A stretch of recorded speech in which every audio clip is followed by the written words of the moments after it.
Welcome to ಚಿತ್ರ ವಿಚಾರ channel. ದಳಪತಿ Vijay ಅವರ ಕೊನೆಯ ಸಿನಿಮಾ ಜನನಾಯಗನ್ ಹೇಗಿದೆ ಈ ವಿಡಿಯೋದಲ್ಲಿ ತಿಳಿಸ್ಕೊಡ್ತೀನಿ. ಅದಕ್ಕಿಂತ ಮುಂಚೆ ಸಬ್ಸ್ಕ್ರೈಬ್ ಆಗಿಲ್ಲ ಅಂದರೆ ಸಬ್ಸ್ಕ್ರೈಬ್ ಆಗಿ ಬೆಲ್ ಐಕಾನ್ ಕೂಡ ಕ್ಲಿಕ್ ಮಾಡಿ. ಸೌತ್ ಇಂಡಸ್ಟ್ರಿಯ ಮೋಸ್ಟ್ ಎಕ್ಸ್ಪೆಕ್ಟೆಡ್ ಸಿನಿಮಾವಾದ ದಳಪತಿ ವಿಜಯ್ ಅವರ ಕೊನೆಯ ಚಿತ್ರ ಜನನಾಯಗನ್ ಇವತ್ತು ರಿಲೀಸ್ ಆಗಿದೆ. ಈ ಸಿನಿಮಾ ಅವರು ರಾಜಕೀಯಕ್ಕಿಂತ ಬರೋಕ್ಕಿಂತ ಮುಂಚೆನೇ ರಿಲೀಸ್ ಆಗಬೇಕಾಗಿತ್ತು, ಅಂದರೆ ಜನವರಿನಲ್ಲೇ ರಿಲೀಸ್ ಆಗಬೇಕಾಗಿತ್ತು. ಆದರೆ ಕಾರಣಾಂತರಗಳಿಂದ ರಿಲೀಸ್ ಆಗಲಿಲ್ಲ.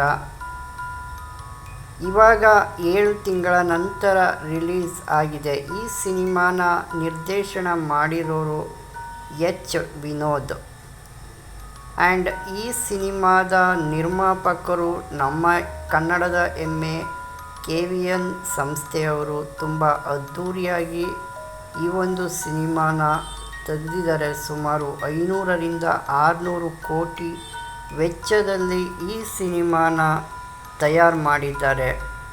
ಇನ್ನು ಈ ಸಿನಿಮಾದ ಕತೆ ವಿಚಾರಕ್ಕೆ ಬಂದರೆ, ಇದು ಒಂದು ತೆಲುಗಿನ ಭಗವಾನ್ ಕೇಸರಿ ಸಿನಿಮಾದ ಅಫಿಷಿಯಲ್ ರಿಮೇಕ್ ಆದರೂ ಕೂಡ ಡೈರೆಕ್ಟರ್ ಎಚ್ ವಿನೋದ್ ಅವರು ಏನು ತಮಿಳು ನೇಟಿವಿಟಿಗೆ ತಕ್ಕಂತೆ ತುಂಬ ಬದಲಾವಣೆ ಮಾಡಿದ್ದಾರೆ.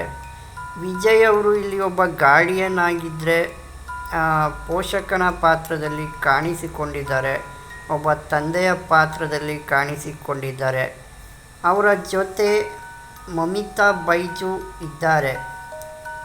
ಇದು ಕೇವಲ ಎಮೋಷನಲ್ ಡ್ರಾಮಾ ಅಷ್ಟೇ ಅಲ್ಲದೆ ಇದೊಂದು ದೊಡ್ಡ ಪೊಲಿಟಿಕಲ್ ಮೆಸೇಜ್ ಇರುವಂತಹ ಹಾಗೂ ಸೋಷಿಯಲ್ ಇಶ್ಯೂ ಬಗ್ಗೆ ಹೇಳುವಂತಹ ಈ ಚಿತ್ರ ಒಂದು ಸಮಾಜದ ವ್ಯವಸ್ಥೆ ವಿರುದ್ಧ ಹೇಗೆ ಹೋರಾಡ್ತಾನೆ ಅನ್ನೋದೇ ಒಂದು ಜನನಾಯಗನ್ ಒನ್ ಲೈನ್ ಸ್ಟೋರಿ.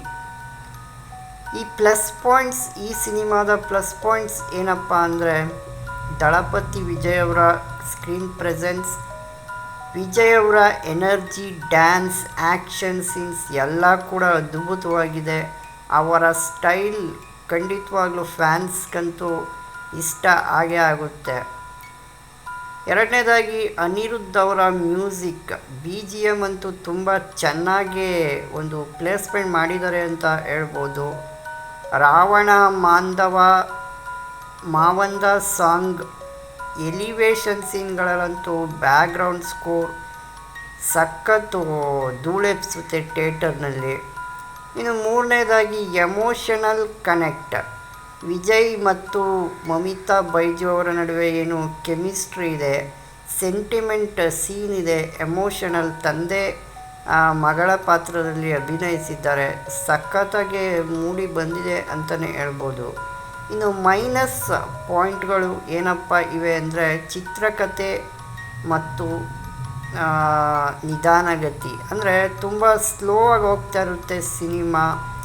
ಅಂದರೆ ಚಿತ್ರಕಥೆ ಇನ್ನೂ ಟೈಟಾಗಿರಬೇಕಾಗಿತ್ತು. ರನ್ ಟೈಮ್ ಸುಮಾರು 3 ಗಂಟೆ 3 ನಿಮಿಷ ಇದೆ. ಸೆಕೆಂಡ್ ಹಾಫ್ನಲ್ಲಂತೂ ತುಂಬ ನಿಧಾನ ಆಗುತ್ತೆ ಈ ಸಿನಿಮಾ. ಕತೆ ಆದಿ ಸ್ವಲ್ಪ ತಪ್ಪಾಗಿ ಅನಿಸುತ್ತೆ ಖಂಡಿತವಾಗ್ಲೂ ಸೆಕೆಂಡ್ ಹಾಫ್ನಲ್ಲಿ. ಆ್ಯಂಡ್ ವಿಲನ್ ಕೂಡ ಅಷ್ಟು ನಮಗೆ ಸ್ಟ್ರಾಂಗ್ ವಿಲನ್ ಅಂತ ಅನಿಸಲ್ಲ. ಬಾಬಿ ಡಿಯೋಲ್ ಅವರು ಆ ವಿಲನ್ ಪಾತ್ರದಲ್ಲಿ ಅಭಿನಯಿಸಿದ್ದಾರೆ, ಆದರೆ ಪವರ್ಫುಲ್ಲಾಗಿ ಕಾಣಿಸಲ್ಲ. ಬಾಲಿವುಡ್ ಸ್ಟಾರ್ ಆದರೂ ಅವರ ಪಾತ್ರನ ಒಂದು ಸರಿಯಾಗಿ ಬಳಸ್ಕೊಂಡಿಲ್ಲ ಅಂತ ಹೇಳ್ಬೋದು. ಇನ್ನೂ ಚೆನ್ನಾಗಿ ಬಳಸ್ಕೊಳ್ಬೋದಾಗಿತ್ತು. ಇನ್ನು ತುಂಬ ಜಾಸ್ತಿ ರಾಜಕೀಯ ಡೈಲಾಗ್ಸ್ಗಳು ಇವೆ ಅಂತಲೇ ಹೇಳ್ಬೋದು.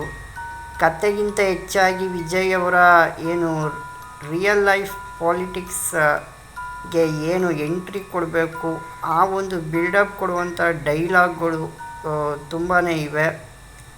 ಸಾಮಾನ್ಯ ಜನರಿಗೆ ಸ್ವಲ್ಪ ಬೋರ್ ಅನಿಸ್ಬೋದು, ಆದರೆ ವಿಜಯ್ ಅವರ ಫ್ಯಾನ್ಸ್ಗೆ ಖಂಡಿತವಾಗ್ಲೂ ಇದೊಂದು ಹಬ್ಬದೂಟ ಅಂತ ಹೇಳಿದ್ರೂ ಕೂಡ ತಪ್ಪಾಗಲ್ಲ. ಫೈನಲ್ ಆಗಿ ಹೇಳ್ಬೇಕಂದ್ರೆ, ಜನನಾಯಗನ್ ಸಿನಿಮಾ ದಳಪತಿ ವಿಜಯ್ ಅವರ ಡೈಯಾರ್ಡ್ ಫ್ಯಾನ್ಸ್ಗಂತೂ ಪಕ್ಕ ಇದು ಒಂದು ಹಬ್ಬ. Action, songs, B G M ಎಲ್ಲ ಕೂಡ ಸೂಪರಾಗಿದೆ. ಆದರೆ ನೀವೊಂದು ಕಂಟೆಂಟ್ ಸಿನಿಮಾ ನೋಡಬೇಕು, ಒಳ್ಳೆ ಸ್ಟ್ರಾಂಗ್ ಕತೆ ಇರುವಂಥ ಸಿನಿಮಾ ನೋಡಬೇಕು ಅಂತ ಹೋದರೆ ನಿರಾಸೆ ಆಗೋದಂತೂ ಖಂಡಿತ. ಒಟ್ಟಾರೆಯಾಗಿ ಹೇಳ್ಬೇಕಂದ್ರೆ ವಿಜಯ್ ಅವರ ಕೊನೆಯ ಸಿನಿಮಾ ಥಿಯೇಟರ್ನಲ್ಲಿ ಒಂದು ಸಲ ಆರಾಮಾಗಿ ನೋಡ್ಬೋದು. ನಿಮಗೆ ಈ ಸಿನಿಮಾ ಹೇಗನ್ನಿಸ್ತು? ನೀವು ಎಲ್ಲೆಲ್ಲಿ ನೋಡಿದ್ರಿ ಈ ಸಿನಿಮಾನ? ಕಾಮೆಂಟ್ ಸೆಕ್ಷನಲ್ಲಿ ಕಾಮೆಂಟ್ ಮಾಡಿ ತಿಳಿಸಿ. ವಿಡಿಯೋ ಇಷ್ಟ ಆದರೆ ಲೈಕ್ ಮಾಡಿ, ಶೇರ್ ಮಾಡಿ, ಕಮೆಂಟ್ ಮಾಡಿ. ನಮ್ಮ ಚಾನಲ್ಗೆ ಸಬ್ಸ್ಕ್ರೈಬ್ ಆಗೋದನ್ನ ಮರಿಬೇಡಿ. ಮುಂದಿನ ವಿಡಿಯೋದಲ್ಲಿ ಮತ್ತೆ ಸಿಗೋಣ. ಅಲ್ಲಿವರೆಗೂ ಧನ್ಯವಾದಗಳು.